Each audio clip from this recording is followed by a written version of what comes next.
Welcome all the aspirants, welcome to the competition Guru institute. और जैसे कि आपको पता होगा कि कंपटीशन गुरु इंस्टीट्यूट जो है वो ना सिर्फ चंडीगढ़ में बल्कि पूरे नॉर्थ इंडिया में कह सकते हैं कि किसी भी तरीके की टीचिंग एग्जाम्स के लिए नंबर 1 कोचिंग इंस्टीट्यूट है, क्योंकि यहाँ पे आपको ऑनलाइन ऑफलाइन दोनों मोड्स में आपको फैसिलिटीज़ अवेलेबल है, इंक्लूडिंग आपके वीडियो जो लेक्चर्स हैं वो रिकॉर्डेड मिल जाएंगे। इसके अलावा स्टडी मटेरियल, इसके अलावा आपको वीकली या फिर आपके जो भी टॉपिक वाइज टॉपिक्स होते रहते हैं उसके हिसाब से आपको जो आपके मॉक टेस्ट हैं वो भी प्रोवाइड किए जाते हैं। और जैसे कि टीचिंग एग्जाम्स के बारे में हम बात कर रहे हैं, आजकल जो है अलग अलग स्टेट्स और सेंटर के रिगार्डिंग जो है आपकी टीचिंग वैकेंसीज निकलनी स्टार्ट हो गई हैं। और वैसे ही एक वैकेंसीज चंडीगढ़ ने अभी रिलीज़ की है, चंडीगढ़ एजुकेशन डिपार्टमेंट ने, और वो है पीजीटी लेवल की।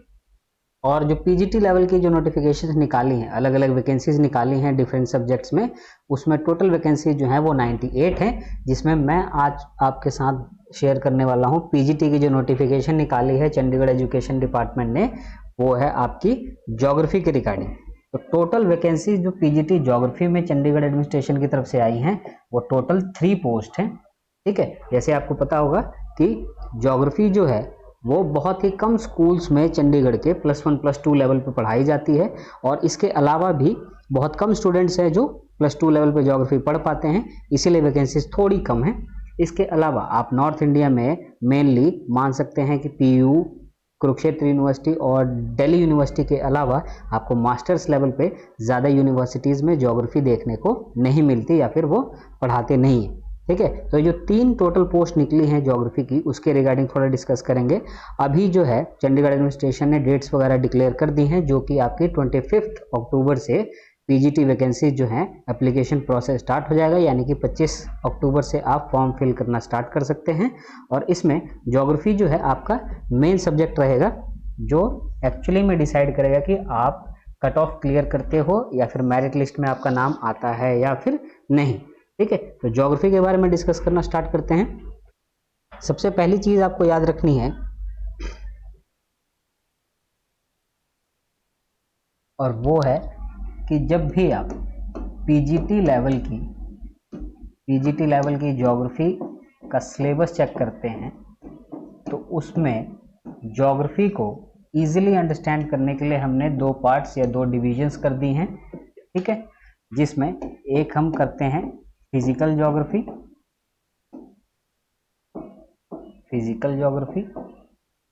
ठीक है, ये फर्स्ट पार्ट है। और सेकंड जो है इसे हम करते हैं ह्यूमन ज्योग्राफी के हेडिंग के अंडर,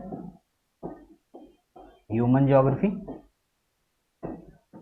ठीक है, और ये जो फिजिकल और ह्यूमन ज्योग्राफी है इसको भी हम 2 लेवल पे पढ़ते हैं। जैसे अगर फिजिकल ज्योग्राफी पढ़ना है तो इसको इंडियन फिजिकल ज्योग्राफी भी पढ़ेंगे, इंडियन फिजिकल ज्योग्राफी, और फिर आपको वर्ल्ड फिजिकल ज्योग्राफी भी पढ़नी होगी। और अगर ह्यूमन ज्योग्राफी कर रहे हैं तो इसको भी इंडियन ह्यूमन ज्योग्राफी और फिर वर्ल्ड ह्यूमन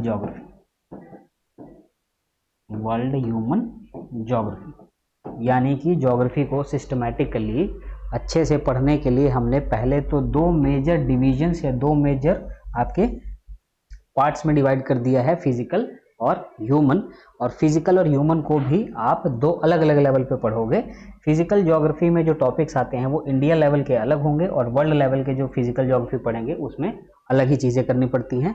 और वैसे ही हमने ह्यूमन को भी डिवाइड कर दिया है, जिसमें से ज़्यादातर स्टूडेंट्स जो हैं, जैसे ह्यूमन ज्योग्राफी को समझना बहुत ईजी हो जाता है क्योंकि ये आपकी डे टू डे यानी कि ह्यूमन से डायरेक्टली रिलेटेड है। ठीक है, इसमें मोस्टली स्टूडेंट्स को जो कॉम्प्लिकेशन आती है वो आती है फिजिकल ज्योग्राफी में। फिजिकल यानी कि नेचुरल तरीके से जो भी अर्थ पे अवेलेबल है फीचर्स, उसके बारे में करते हैं हम।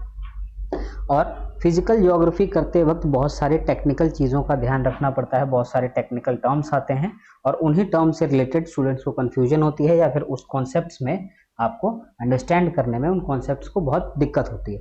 तो जैसे सपोज कर लेते हैं कि फिजिकल ज्योग्राफी जो है, फिजिकल ज्योग्राफी,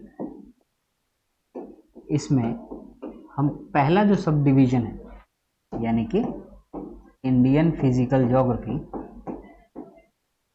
इसके बारे में डिस्कस कर लेते हैं। इंडियन फिजिकल ज्योग्राफी,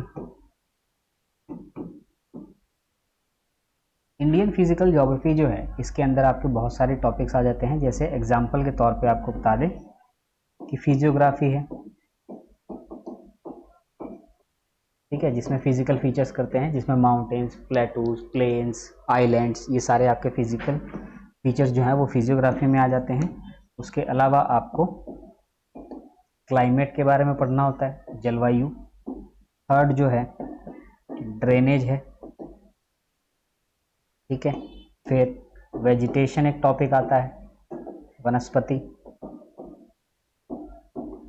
सॉइल है, भारत में कितने टाइप की सॉइल मिलती हैं, कौन सी सॉइल की क्या फीचर्स हैं या कैरेक्टरिस्टिक्स हैं और कहाँ कहाँ पे मिलती हैं ये। तो ये जो एग्जांपल के लिए मैंने आपको बताया कि फिजियोग्राफी, क्लाइमेट, ड्रेनेज, वेजिटेशन और सॉइल, ये सारे जो हैं इंडियन फिजिकल ज्योग्राफी का पार्ट है। और इसमें से एक आपको ड्रेनेज जो है चैप्टर, ये बहुत ज़्यादा कॉम्प्लिकेटेड है, ठीक है, जिसके बारे में आपके साथ में आज डिस्कस करने वाला हूँ। या फिर आज जो वीडियो है एक तरीके से हम कह सकते हैं कि पीजीटी लेवल का जो एग्ज़ाम होने वाला है चंडीगढ़ में, जिसकी टोटल 3 वैकेंसीज आउट हो चुकी हैं और 25 अक्टूबर से एप्लीकेशन प्रोसेस स्टार्ट हो जाएगा। उसमें भी आपको ज्योग्राफी जो मेन सब्जेक्ट है उसके ऊपर फोकस रखना है। और आज का वीडियो जो है हमारा ज्योग्राफी से रिलेटेड ही होगा। और इसमें हम एक पर्टिकुलर टॉपिक डिस्कस करने वाले हैं जिसमें स्टूडेंट्स को काफ़ी कॉम्प्लिकेटेड चीज़ें जो पूछी जा सकती हैं या फिर जो स्टूडेंट्स हैं उनको पढ़ने में भी दिक्कत होती है, ठीक है।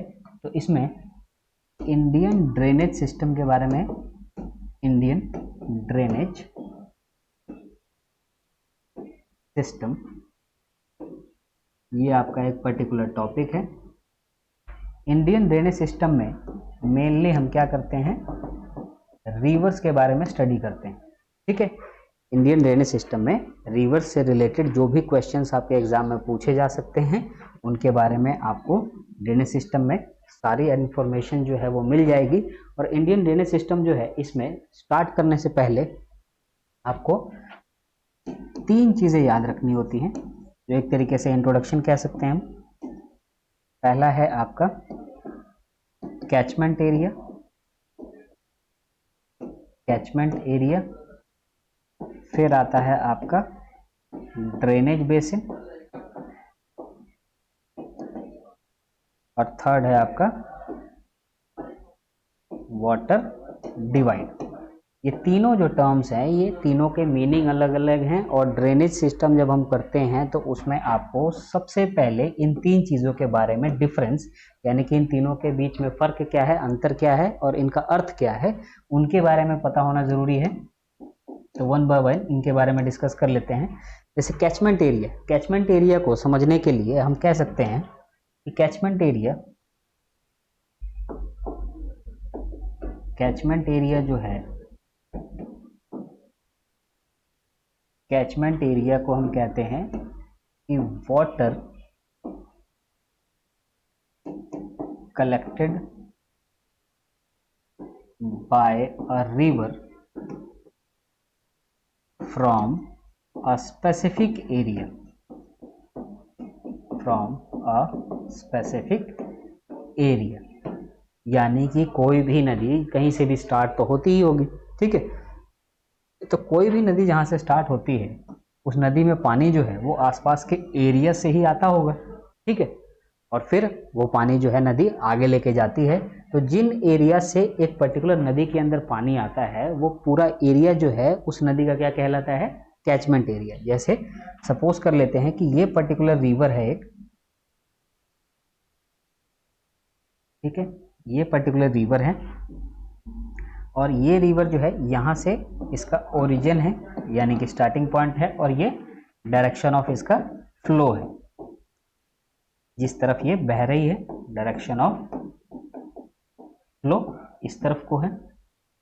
तो इस पर्टिकुलर रिवर का कैचमेंट एरिया क्या होगा, यानी कि अगर यहाँ से स्टार्ट हो रही है, ठीक है, तो मेन रिवर जो है उसके अंदर पानी जो है वो आसपास के एरिया से ही इकट्ठा हो रहा होगा, तभी वो नदी बड़ी हो रही है, ठीक है। उस नदी का एरिया या फिर वॉल्यूम ऑफ वाटर जो है वो ज़्यादा हो जाएगा अगर आसपास की जगहों से किसी भी तरीके से पानी, चाहे वो बारिश का पानी है या फिर कोई और सोर्स है, ग्लेशियर्स जो है, बर्फ जो है वो पहाड़ों से पिघलने के बाद क्या है, एक नदी की तरफ आ रहे हैं। तो एक पर्टिकुलर रिवर जो है किसी भी आसपास अपने एरिया से जो पानी इकट्ठा करती है, वो एरिया जो है यानी कि जहाँ से भी पानी आया है वो उस रिवर का क्या कहलाएगा, कैचमेंट एरिया। ठीक है, ये हो गया इसका कैचमेंट एरिया। और ये आपको और ज़्यादा अच्छे से समझ आएगा जब हम आपका इससे नेक्स्ट वाला टॉपिक करेंगे जिसको बोला जाता है ड्रेनेज बेसिन। तो कैचमेंट एरिया और ड्रेनेज बेसिन के बीच में ज़्यादा कुछ डिफरेंस नहीं है, बस मेन जो है थोड़ा एरिया वाइड हो जाएगा। जैसे ड्रेनेज बेसिन के बारे में अगर हम पढ़ लें, ड्रेनेज बेसिन का सिंपल मतलब है कि एक पर्टिकुलर रिवर, ठीक है, ये रिवर है, रिवर का नाम दे देते हैं ए, ठीक है। और ड्रेनेज बेसिन जो होगा, जैसे सपोज कर लें कि ये पर्टिकुलर एक रिवर है, एक रिवर ये है, एक रिवर ये है, एक ये है, एक इस तरफ से ज्वाइन कर रही है इस रिवर को, ठीक है, और एक इस तरफ से आ रही है। तो ये जितने भी रिवर्स इस मेन रिवर को ज्वाइन कर रही हैं, ठीक है, ये जो है ना, ये आपकी मेन रिवर है और ये इसको नंबर दे देते हैं हम, ठीक है, 1 कह दिया, 2 है, 3, 4, 5 एंड 6। यानी कि एक पर्टिकुलर जो सिंगल लार्ज रिवर है वो अपने ओरिजिन यानी कि स्टार्टिंग पॉइंट जहाँ से उसका हो रहा है वहाँ से फ्लो कर रही है इस डायरेक्शन में, और रास्ते में उसको बहुत सारी यानी कि 6, जैसे मैंने ये किया है नंबरिंग आपका, टोटल 6 ट्रिब्यूटरीज हैं, यानी कि सहायक नदियां हैं उसकी। टोटल ट्रिब्यूटरीज अगर एग्जाम्पल के लिए मान लें, हम एग्जाम्पल के लिए कह लेते हैं कि टोटल ट्रिब्यूटरीज 6 है, यानी कि 6 सहायक नदियां हैं जो अपना अपना पानी जो है इवेंचुअली लेके आके किस में डाल देती हैं, रिवर ए में। तो कैचमेंट एरिया और ड्रेनेज बेसिन क्या होगा कि अगर ये रिवर हम समझते हैं कि ये कोई पर्टिकुलर रिवर है, रिवर नंबर 4, तो रिवर नंबर 4 में भी पानी जो है वो कहीं से तो आ रहा होगा, तो रिवर जो 4 है ये भी आसपास के एरिया से ही पानी इकट्ठा करती होगी, ठीक है। वैसे ही 6th होगी, 6th में आसपास के एरिया से पानी आ रहा है, 5th में होगा, ठीक है। वैसे ही आपका 3rd में नदी में जो पानी है वो आसपास के एरिया से ही आएगा, ठीक है। वैसे ही आपका 1 हो गया। तो हर रिवर का जो कैचमेंट एरिया है वो अलग होगा, है ना। जैसे स्टार्टिंग में हमने पहले ही किया, सबसे पहले क्या किया था, कैचमेंट एरिया किया। तो जो रिवर नंबर 6 है, चाहे 4th है, 2nd है, 1 है, 3rd है, 5th है, ये सारे रिवर जो हैं अपने अंदर पानी जो है वो कहाँ से लेके आती हैं, अपने पर्टिकुलर एरिया से, स्पेसिफिक एरिया से, जहाँ से सारा पानी इकट्ठा होके एक नदी बनाता है। तो ये जो है रिवर नंबर 6 का आसपास का एरिया जो है वहीं से पानी आता है, जिसकी वजह से नंबर 6 रिवर जो है ये बनती है। इसको कैचमेंट एरिया कह दिया हमने, ठीक है। तो हर रिवर का कैचमेंट एरिया अलग होता है, ठीक है।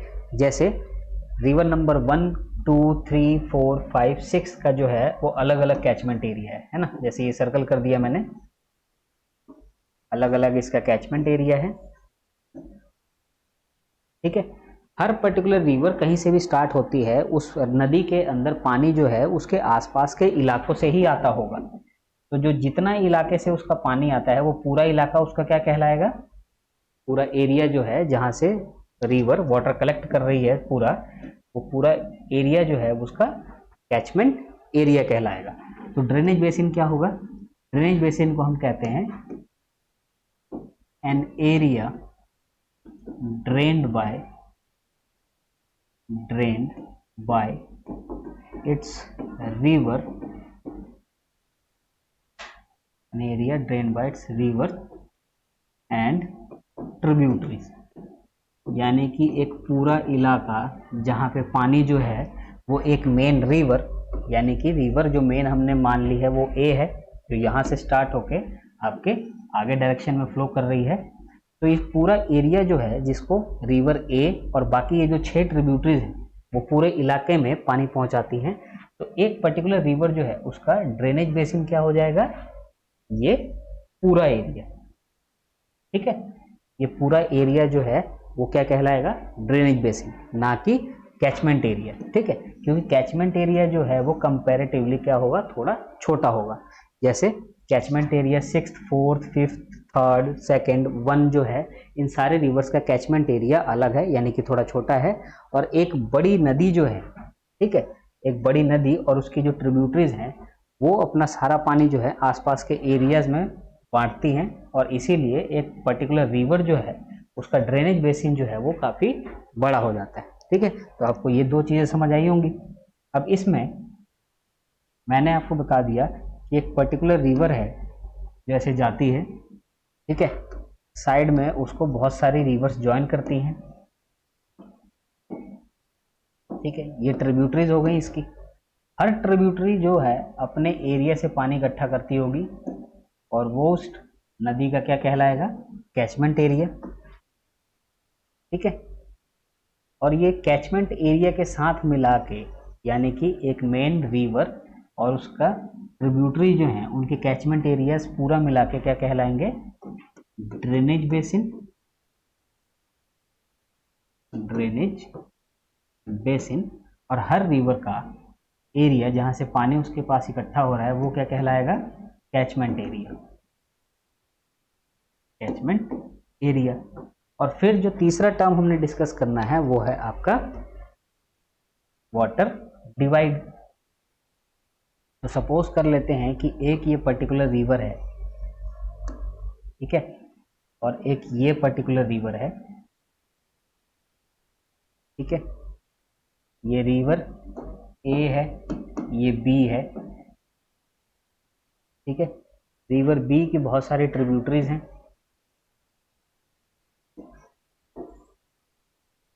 और रिवर ए की भी बहुत सारी ट्रिब्यूटरीज होंगी। ठीक है, तो रिवर बी में जितनी भी ट्रिब्यूटरीज मिल रही हैं, ये जो मेन 3 ट्रिब्यूटरीज मैंने आपको शो की हैं, तो हर ट्रिब्यूटरी का कैचमेंट एरिया अलग होगा, है ना, अपने आसपास के इलाके से जो पानी इकट्ठा करती है।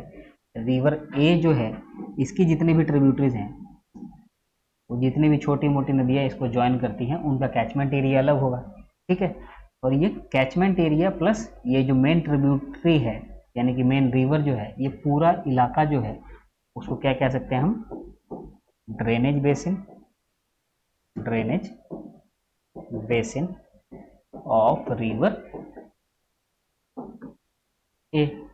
और वैसे ही ये रिवर बी जो है, रिवर बी मेन और इसके अलावा इसमें जितनी भी ट्रिब्यूटरीज आके ज्वाइन कर रही हैं वो पूरा एरिया अगर हम कवर कर लें तो ये क्या कहलाएगा आपका, drainage basin of river B. तो ए का ड्रेनेज बेसिन अलग हो गया, बी का अलग हो गया। इसके बीच में ये जो एरिया है, ठीक है, यानी कि ये एरिया जो है 2 मेन रिवर ड्रेनेज बेसिन को डिवाइड कर रहा है। ठीक है, जो मैंने आपको ये लाइन से शो किया है। तो ये जो पर्टिकुलर एरिया है ये क्या कहलाएगा, वाटर डिवाइड, यानी कि 2 मेन ड्रेनेज बेसिन को जो एरिया डिवाइड कर देता है अलग अलग, जैसे रिवर ए और उसकी ट्रिब्यूटरीज इस तरफ है और रिवर बी और उसकी ट्रिब्यूटरीज जो है वो दूसरी तरफ है। उसके बीच में जो एरिया खाली है, जो 2 बड़े एरियाज यानी कि 2 बड़े नदियों के ड्रेनेज बेसिन को अलग करता है जो एरिया, वो क्या कहलाता है, वाटर डिवाइड। ठीक है, तो आई होप आपको ये 3 टर्म समझ आ गए हों। उसके बाद जो है इंडियन ड्रेनेज सिस्टम को जब हम पढ़ना स्टार्ट करते हैं तो इसको हमने अलग अलग पार्ट्स में डिवाइड कर दिया है। ठीक है, लेकिन जो पहले डिवीजन करेंगे वो कौन कौन से क्राइटेरिया पे किया हमने, तो इसमें इंडियन ड्रेनेज सिस्टम जो है, इंडियन ड्रेनेज सिस्टम जो है इसको हमने डिवाइड करने के अलग अलग क्राइटेरिया रखे हैं। जैसे सबसे पहला है on the basis of discharge of water, यानी कि कोई भी पर्टिकुलर रिवर जो है कहीं से भी स्टार्ट हो, लेकिन वो नदी जो है वो कहीं जाके अंत तो होती होगी, ठीक है, खत्म तो हो जाती होगी, ठीक है। तो इसमें हमने पहला क्राइटेरिया रखा है on the basis of discharge of water. तो इंडिया के अंदर कहीं पे भी नदी स्टार्ट हो, ठीक है, नदी चाहे यहाँ पे स्टार्ट हो रही हो तो वो किस तरफ जाएगी, जैसे लेफ्ट हैंड साइड जो है वो वेस्ट है, ठीक है, मान लेते हैं ये इंडिया है, और राइट हैंड साइड जो है वो आपकी ईस्ट है। और ये हमें पता है कि वेस्ट की, इंडिया के वेस्ट कोस्ट की तरफ जो है वो आपका अरेबियन सी आता है, अरब सागर, और जो ईस्ट साइड है, राइट हैंड साइड, यहाँ पे आपका बंगाल की खाड़ी यानी कि बे ऑफ बंगाल है। तो कोई भी नदी कहीं पे भी स्टार्ट हो, जैसे ये नदी स्टार्ट हुई है, ये ईस्ट में जा रही है फ्लो करके, तो अल्टीमेटली कहाँ जाएगी, ये बे ऑफ बंगाल में जाके इसका सारा पानी बे ऑफ बंगाल में डालेगी। और वैसे ही कोई नदी स्टार्ट होके वेस्ट की तरफ जा रही है तो वो किस तरफ गई, अरेबियन सी में, और ये किस तरफ चली गई, बे ऑफ बंगाल, ठीक है। और इस बेस पे हमने क्या डिवाइड कर दिया है, एक है आपका अरेबियन सी और दूसरा जो है वो है आपका बे ऑफ बंगाल। तो भारत में कोई भी नदी कहीं पे भी स्टार्ट हो, या तो वो नदी पूरा पानी लेके अरब सागर की तरफ जाती है, यानी कि अरब सागर में मिलती है, और नहीं तो अरब सागर की तरफ नहीं जा रही तो आपके पूरब की ओर जाएगी, जिस तरफ बंगाल की खाड़ी है, ठीक है। और इसी बेस पे हमने भारत की जितनी भी नदियां हैं उनको दो पार्ट्स में डिवाइड कर दिया है। एक को बोल देते हैं हम अरेबियन सी ड्रेनेज, और दूसरा है आपका बे ऑफ बंगाल ड्रेनेज, ठीक है, बे ऑफ बंगाल ड्रेनेज, ठीक है। ये पहला क्राइटेरिया था कि भारत में नदी जो है वो कहीं से भी स्टार्ट हो रही हो, या तो वो अरब सागर की ओर जाती है अपना सारा पानी लेके, ठीक है, या फिर वो बंगाल की खाड़ी की तरफ जाती है। कुछ नदियां जो हैं, ठीक है, जरूर नहीं है कि जो भी नदी स्टार्ट हो रही हो वो किसी समुद्र या फिर सागर में जाके मिले ही। कुछ नदियां ऐसी होती हैं जो जमीन पे स्टार्ट होती हैं और जमीन पे ही खत्म हो जाती हैं, जिनको इनलैंड रिवर्स बोलते हैं, इनलैंड रिवर्स, ठीक है, जो इतना पानी नहीं है उनके अंदर, ठीक है, कि वो बहुत लंबा रूट ट्रेवल कर सके और किसी सागर में जाके मिल सकें, इसीलिए वो ज़मीन पे ही स्टार्ट होती हैं और ज़मीन पे ही ख़त्म हो जाएंगी। इसका एग्जांपल हम ले सकते हैं, जैसे हरियाणा में मेन जो फेमस रिवर है घग्गर, ठीक है, घग्गर नदी जो है वो किसी सागर तक नहीं पहुंचती, वो ज़मीन से ही स्टार्ट होती है और ज़मीन पे ही उसका अंत हो जाता है, यानी कि एक तरीके से सीजनल रिवर है, ठीक है, भारत के अंदर ही है, वो किसी सागर तक नहीं पहुंच पाती। तो ये पहला क्राइटेरिया था ड्रेनेज को डिवाइड करने का। उसके बाद जो है सेकंड क्राइटेरिया हमने लिया है, और वो है आपका रिवर बेसिन के हिसाब से, ठीक है, जैसे हमने ड्रेनेज बेसिन बोला ना, वैसे ही रिवर बेसिन को भी कह सकते हैं। तो सेकंड जो है ये हमने रिवर बेसिन के हिसाब से, कि एक पर्टिकुलर रिवर जो है, जैसे हमने ड्रेनेज बेसिन समझा वैसे ही हम समझ सकते हैं कि एक पर्टिकुलर रिवर जो है और उसकी ट्रिब्यूटरी जो है वो कितने एरियाज में पानी पहुंचाती है, तो वो क्या कहलाता है, पूरा एरिया उस नदी का बेसिन, ठीक है। तो इसके हिसाब से भारत में तीन क्राइटेरियाज हैं, तीन मेजर डिविजन्स हैं, जिसको हमने किसके बेस पे डिवाइड कर दिया, on the basis of catchment area. किसी एक पर्टिकुलर नदी या रिवर का कैचमेंट एरिया कितना बड़ा है, ठीक है, कैचमेंट एरिया, जैसे इसी के हिसाब से, जैसे कैचमेंट एरिया पहले बहुत स्टार्टिंग में जो मैंने आपको बताया, पहला डेफिनेशन वो कैचमेंट एरिया का ही था कि कोई भी नदी कहीं से भी स्टार्ट हो, पहली बार जो पानी है उस नदी में वो आसपास के एरिया से ही इकट्ठा होता है, तभी वो नदी जाके बड़ी बनती है और आगे जाके फ्लो करेगी। तो जिस एरिया से उस नदी में आसपास के इलाकों से पानी आता है वो पूरा इलाका उस नदी का क्या कहलाएगा, कैचमेंट एरिया। ठीक है, तो स्टार्टिंग में उस नदी के बनने में हेल्प कर रहा है। कैचमेंट एरिया के हिसाब से हमने डिवाइड कर दिया है मेजर, मीडियम और माइनर। इसमें हमने कर दिया है major river basin,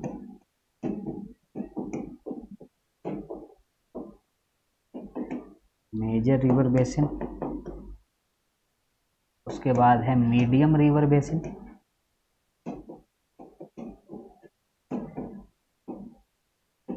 medium river basin, और फिर तीसरा आ जाता है आपका माइनर रिवर बेसिन। ठीक है, माइनर रिवर बेसिन। तो कैचमेंट एरिया जिनके भी, ठीक है, इसमें मेन हम डिवीजन क्या लिया, हमने क्राइटेरिया क्या रखा है, किसी भी नदी को, ठीक है, हमने ड्रेनेज को डिवाइड करने के लिए पहला क्राइटेरिया रखा था कि वो नदी जो है अपनी ट्रिब्यूटरीज और उसके अलावा जो भी पानी उस नदी में आता है वो अपना पूरा पानी लेके किस तरफ जाती है, अरेबियन सी में जाएगी या फिर बे ऑफ बंगाल में जाएगी। ठीक है, तो उसके हिसाब से हमने डिवाइड कर दिया था कि या तो नदियां जो हैं वो अरब सागर में जाके मिलती हैं, अपना पूरा पानी वहां गिराती हैं, या फिर आपकी बंगाल की खाड़ी में जाती हैं। दूसरा क्राइटेरिया हमने रखा है कि उस नदी का ड्रेनेज बेसिन कितना है। ठीक है, और ड्रेनेज बेसिन को कैलकुलेट करने का या फिर मापने का, मेजर करने का तरीका क्या लिया हमने, उस नदी का कैचमेंट एरिया क्या है। ठीक है, उसके हिसाब से हमने मेजर, मीडियम और माइनर कर दिया है। तो मेजर रिवर बेसिन कौन सी होती हैं, जिनका कैचमेंट एरिया जो है वो मोर देन 20,000 किलोमीटर होता है। ठीक है, इसमें लिख लेते हैं कैचमेंट एरिया जो है, ये आपके एग्जाम में अगर पूछ लिया जाए कि कैचमेंट एरिया के हिसाब से डिवीजन कौन कौन सी है इंडिया के अंदर नदियों की, मेजर, मीडियम एंड माइनर। तो मेजर जो है वो कौन सी नदियां होती है या मेजर रिवर बेसिन कौन से होते हैं, जिनका कैचमेंट एरिया ये है मोर देन 20,000 किलोमीटर। ठीक है, यानी कि एक नदी के अंदर जितना भी पानी आ रहा है वो जो है आसपास के एरियाज को अगर किलोमीटर में मेजर कर लिया जाए तो 20,000 किलोमीटर से ज़्यादा हो जाता है। मीडियम रिवर बेसिन जो हैं उनका कैचमेंट एरिया कितना होता है, 2,000 से 20,000 किलोमीटर के हिसाब से, 2,000 से 20,000 स्क्वायर किलोमीटर। ठीक है, यानी कि कोई भी रिवर जिसका जो कैचमेंट एरिया है वो 2,000 से लेके 20,000 किलोमीटर के बीच में हो वो आपकी मीडियम में आती हैं, और जिनका 20,000 किलोमीटर से ज़्यादा हो जाता है वो आपकी मेजर में आ जाती हैं। तो माइनर रिवर बेसिन कौन सी होती हैं, जिनका कैचमेंट एरिया जो है वो 2,000 किलोमीटर से भी कम है। ठीक है, इसमें हम लिख सकते हैं लेस देन 2,000 किलोमीटर्स, यानी कि वो नदियां जिनमें पानी जो है उनके आसपास के 2,000 किलोमीटर से भी कम के एरिया से सारा पानी वो उठाती हैं, वो कैचमेंट एरिया उसका 2,000 से कम हो गया, इसीलिए उसको माइनर में डाल देते हैं। और भारत के अंदर ये जो क्राइटेरिया रखा है हमने, उसमें आपको एक आइडिया और लगाना है कि मेजर रिवर बेसिन जो है इसमें भारत की 14 मेजर रिवर्स आती हैं। 14 ऐसी बड़ी नदियां हैं जो मेजर रिवर बेसिन में आती हैं, जिसमें आपकी कृष्णा है, गंगा है, ब्रह्मपुत्रा है। ठीक है, एग्जाम्पल के लिए मेजर रिवर बेसिन जो है इसमें 14 रिवर्स आती हैं, टोटल 14 रिवर्स। ठीक है, और इन 14 रिवर्स का जो है वो कैचमेंट एरिया कितना होगा, catchment area more than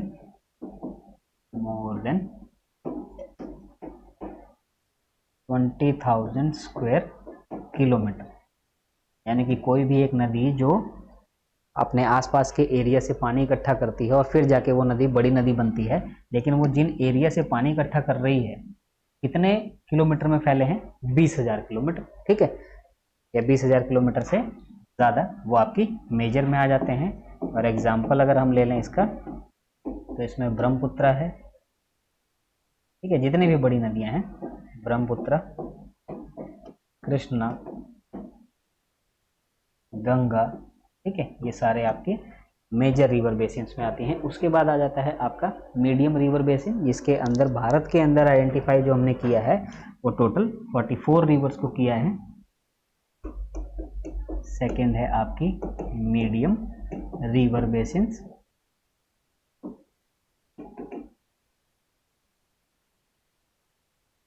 total जो है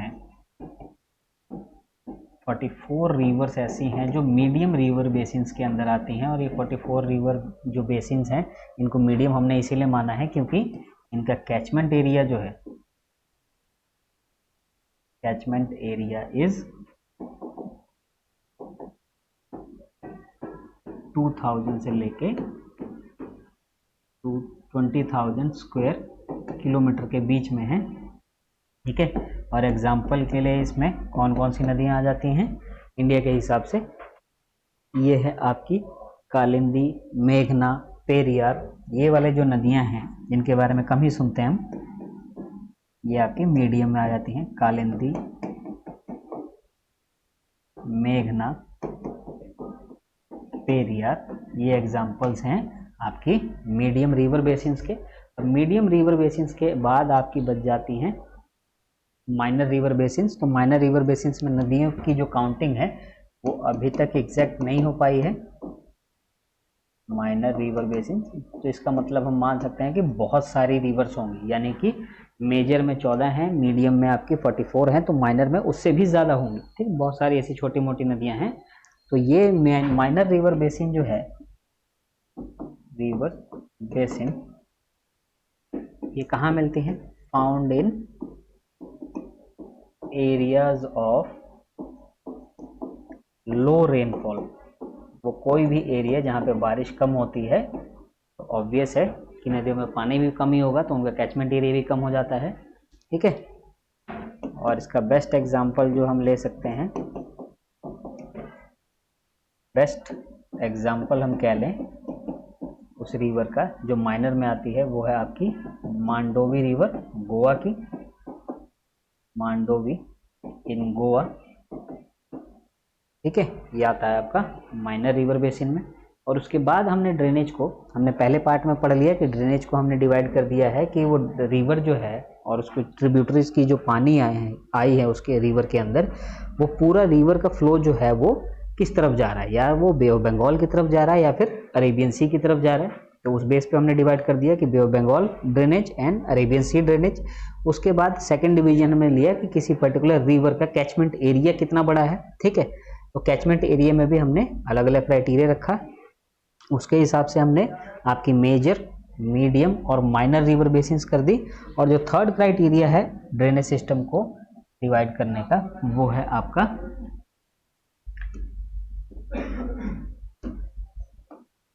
थर्ड मोड ऑफ ओरिजिन, कि कोई पर्टिकुलर रिवर जो है वो कहीं से तो स्टार्ट होती होगी। मोड ऑफ ओरिजिन, ओरिजिन का मतलब होता है जहाँ से कोई चीज़ शुरू हो रही हो, शुरुआत हो रही हो उसकी। और मोड ऑफ ओरिजिन के हिसाब से हमने मान लिया है कि भारत में नदियाँ, ज़्यादातर नदियाँ जो हैं, ठीक है, कुछ नदियाँ जो है वो प्लेटू से भी स्टार्ट हो जाती हैं, कईयों का सोर्स कुछ अलग ही है, लेकिन ज़्यादातर की बात कर रहे हैं, ठीक है, कुछ एक्सेप्शन तो हो ही सकते हैं। तो ज़्यादातर नदियाँ जो हैं भारत के अंदर वो कहाँ से स्टार्ट होती हैं? वो स्टार्ट होती हैं आपकी या तो हिमालय से, जिसको हमने बोल दिया हिमालयन ड्रेनेज, या फिर आपकी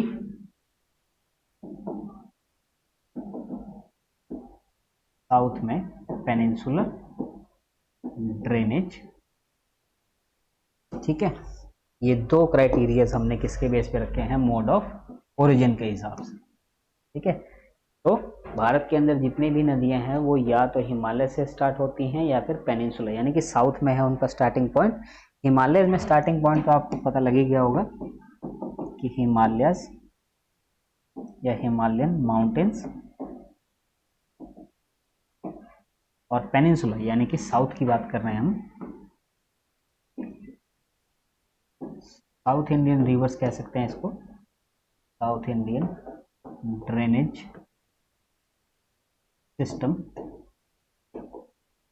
ठीक है। साउथ इंडियन ड्रेनेज सिस्टम यानी कि दक्षिण भारत की जितनी भी नदियां हैं वो कहाँ से स्टार्ट हो रही हैं, वो आपकी वेस्टर्न घाट्स की जो माउंटेन्स हैं, वेस्टर्न घाट जो है चेन ऑफ माउंटेन्स है, इनको हिंदी में पश्चिमी घाट कहते हैं।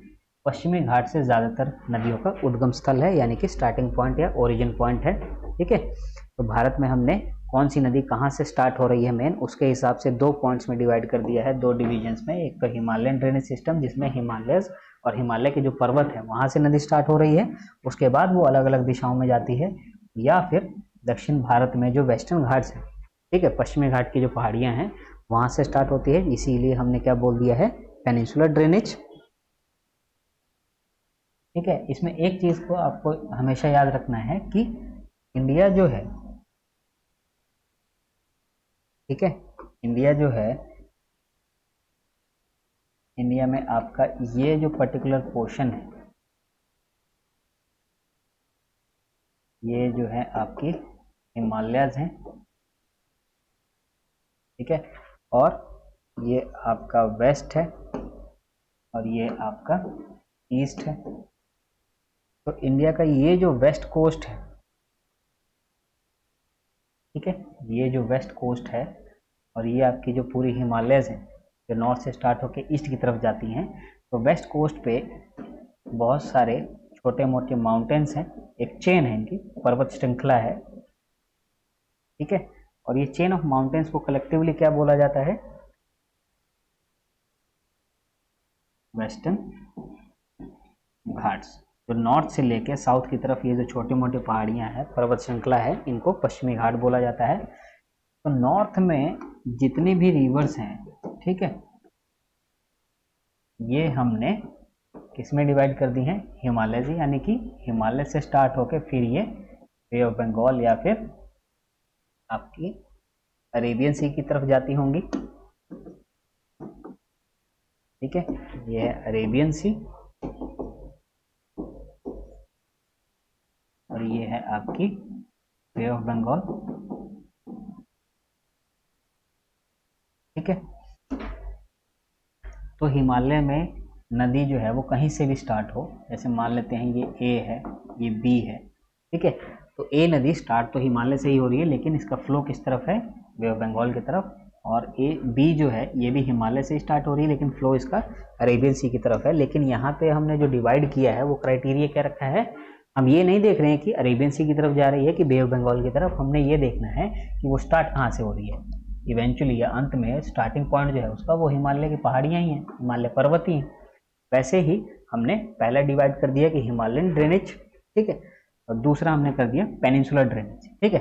अब आप ये सोच रहे होंगे कि पेनिनसुलर रिवर जो है वो ज़्यादातर जो है वो वेस्टर्न घाट से स्टार्ट होती हैं और नॉर्थ इंडिया में ज़्यादातर रिवर जो है वो हिमालय या हिमालयन माउंटेन से स्टार्ट होती हैं। तो ऊपर वाले को तो हमने हिमालयन ड्रेनेज बोल दिया, तो साउथ वालों को हमने वेस्टर्न घाट ड्रेनेज क्यों नहीं बोला, पेनिनसुलर क्यों बोला, क्योंकि भारत का जो दक्षिणी हिस्सा है ये तीन तरफ से पानी से घिरा है, ठीक है, और कोई भी जमीन का टुकड़ा जो तीन तरफ से पानी से घिरा हो वो क्या कहलाता है, पेनिनसुला, ठीक है। और इस एरिया को ही पूरा क्या कहलाता है आपका, साउथ का ये हिस्सा, ये जो है इसको क्या कहते हैं हम, इंडियन पेनिनसुला, इंडियन पेनिनसुला, ठीक है। पेनिनसुला क्यों बोलते हैं, क्योंकि पेनिनसुला जो है एक ज्योग्राफिकल टर्म है जिसको हिंदी में बोला जाता है प्रायद्वीप है, प्रायद्वीप, यानी कि द्वीप क्या होता है, कोई भी एक लैंड का एरिया, जैसे मान लेते हैं कि ये लैंड है, इसके चारों तरफ जो है वो पानी है, ठीक है, तो ये क्या हो गया, आइलैंड, यानी कि चारों तरफ से पानी से घिरा है। लेकिन भारत का जो दक्षिणी भाग है ये सिर्फ तीन तरफ से पानी से घिरा है, ऊपर तो पूरी जमीन है और तीन तरफ कौन कौन सी वाटर बॉडीज हैं आपकी, अरब सागर है आपकी वेस्ट में, ईस्ट में जो है वो बे ऑफ बंगाल है, ठीक है, और नीचे जो है ये बे ऑफ बंगाल और अरब सागर जो है इसको माना जाता है कि इंडियन ओशन के ब्रांचेज हैं, ठीक है, शाखाएं हैं एक तरीके से। तो इंडियन ओशन, ओशन है महासागर और ये जो दोनों हैं ये हैं सागर, तो महासागर बड़ा होता है और छोटे एरिया जो होते हैं वाटर के उनको सी या सागर बोलते हैं। तो भारत का जो दक्षिणी भाग है वो 3 तरफ से पानी से घिरा है, आपका लेफ्ट की तरफ, ठीक है, बाईं ओर अरब सागर से, दाईं ओर बंगाल की खाड़ी से, और नीचे जो है पूरा हिंद महासागर है यानी कि इंडियन ओशन है। तो ये जो जमीन का टुकड़ा है ये 3 तरफ से पानी से घिरा है, इसीलिए इस हिस्से को प्रायद्वीप बोला जाता है, ठीक है। कंप्लीटली आइलैंड नहीं बन पाया। अगर नॉर्थ से भी पूरा कोई वाटर बॉडी होता है या समुद्र या फिर सागर होता जिससे घिरा होता तो इंडिया को भी आइलैंड बोल देते, ठीक है। लेकिन इंडिया की दिक्कत ये है कि इंडिया में जो साउथ है ना सिर्फ, ठीक है, ये सिर्फ 3 तरफ से पानी से घिरा है, जिसको हम पेनिनसुला यानी कि प्रायद्वीप बोल रहे हैं। ये डिवीजन थी हमारी, ठीक है। मोड ऑफ ओरिजिन के हिसाब से, हमने कौन कौन से पार्ट्स में डिवाइड किया है। तो इंडियन ड्रेनेज सिस्टम में जो हमने बहुत बेसिक और फंडामेंटल चीजें की, ठीक है, इंडियन ड्रेनेज सिस्टम में पहले हमने कैचमेंट एरिया समझा, ठीक है, कैचमेंट एरिया, उसके बाद ड्रेनेज बेसिन, और फिर वाटर डिवाइड, और उसके बाद हमने ड्रेनेज जो सिस्टम है इंडिया का उनको अलग अलग पार्ट्स में डिवाइड कर दिया, जिसमें हमने कौन कौन से क्राइटेरिया रखे। फ्लो ऑफ वाटर का जो डायरेक्शन है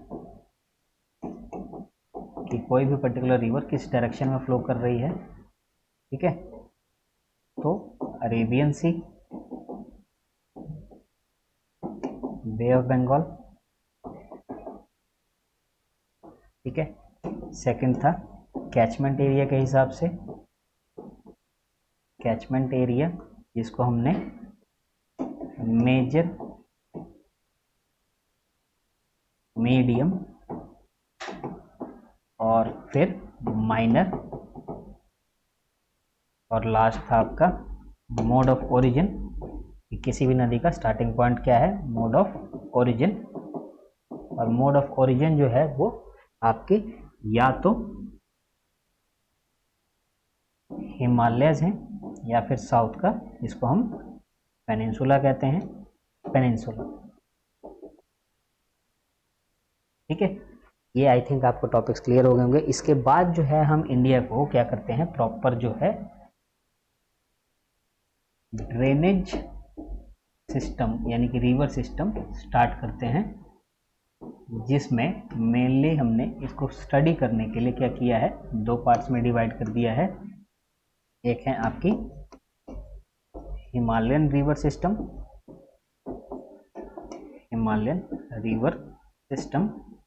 और फिर जो है पेनिनसुलर रिवर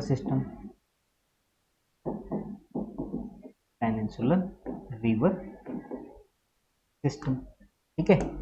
इनके हेडिंग्स के अंदर करते हैं, जिसमें हिमालय से स्टार्ट होने वाली नदियां जो हैं इसमें आ जाती है आपकी इंडस, गंगा, जो मेजर रिवर सिस्टम्स हैं उन्हीं के बारे में करना होगा। बाकी इनकी ट्रिब्यूटरीज बहुत सारी हैं जो पॉपुलर हैं, और जितने भी ट्रिब्यूटरी या सहायक नदियां हैं उनको इनके अंडर ही स्टडी कर लेते हैं। तो इंडस, गंगा और ब्रह्मपुत्र, ठीक है, ये 3 रिवर सिस्टम जो हैं ये आपकी हिमालयन रिवर सिस्टम्स में करनी होती हैं। और पेनिनसुलर रिवर सिस्टम में जो है इसमें आपकी बहुत सारी नदियां आ जाती हैं, जैसे महानदी है, गोदावरी है, कृष्णा, कावेरी, ठीक है, तापी, ठीक है। ये सारे जो रिवर्स हैं ये आपके साउथ इंडिया यानी कि पेनिनसुलर रिवर्स में आ जाती हैं, और इनके बारे में जो है आपको डिटेल लेक्चर वीडियो जो है आने वाले लेक्चर्स में आपको कंप्लीटली समझाई जाएंगी। तो आई होप आपको इतना क्लियर हो गया हो कि अभी जो है पीजीटी की अगर तैयारी करनी है आपको ज्योग्राफी लेवल पे, तो उसके लिए क्या करना होगा, आपको अच्छे से ज्योग्राफी की तैयारी करनी होगी, ठीक है।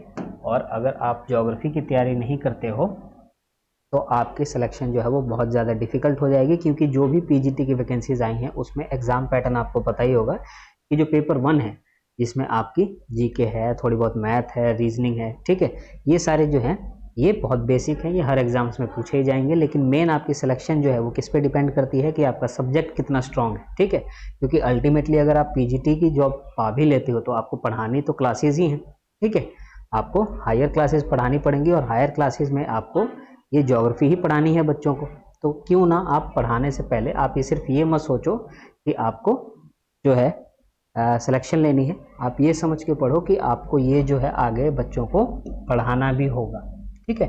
तो इसीलिए ज्योग्राफी की जो भी तैयारी है आप जितनी जल्दी स्टार्ट कर लेते हो उतना ही आपके लिए फ़ायदा है। पोस्ट जो है, पोस्ट की ओर ध्यान नहीं देना है, पोस्ट जितनी मर्जी हो।